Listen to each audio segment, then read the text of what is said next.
కీర్తనల గ్రంథము 32వ కీర్తన 8వ వచనము. నీవు నడవవలసిన మార్గమును నీకు బోధించెదను. ప్రియులారా, దేవుని వాగ్దాన వాక్యము. నీ ఎదుట అనేక మార్గములు ఉన్నాయేమో, ఎటు వెళ్ళాలో నీవు తెలియని పరిస్థితుల్లో నిలిచి చూస్తున్నావేమో. అయితే ప్రభువు నీవు నడవలసిన మార్గమును నీకు బోధించదను అని వాగ్దానం చేయుచున్నాడు. ఆయన స్వరము నీవు వినగలిగితే నీవు సరైన మార్గములో నీవు నడవగలుగుతావు. ప్రార్థన. పరిశుద్ధుడా యేసయ్యా, మీకు వందనాలు.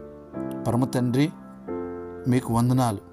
మీరు మాకు అనుగ్రహించిన ఈ అమూల్యమైన సమయాన్ని బట్టి వందనాలు. అయ్యా, మీరిచ్చిన వాగ్దాన వాక్యాన్ని బట్టి వందనాలు. ఈ వాగ్దాన వాక్యం విని ప్రార్థనలో ఏకీభవించిన ప్రతి ఒక్కరిని మీరు దీవించండి. వారు నడవలసిన మార్గమున వారికి బోధించండి, వారిని నడిపించండి. యేసయ్యా, మీకు వందనాలు, స్తోత్రాలు. అయ్యా, ఎవరైతే ప్రభువా అనేక మార్గములు మా ఎదుట తెరవబడి ఉన్నవి, ఎటు వెళ్ళాలో మాకు తెలియడం లేదు అనే డైలమాలో ఉన్నారు ప్రభు, వారి ఎదుట ప్రభు అయ్యా, వారు నడవలసిన మార్గమును వారికి బోధించమని ప్రార్థన చేయుచున్నాం. వారి ప్రతి అవసరత తీర్చండి, గలిబిలి తీసివేయండి.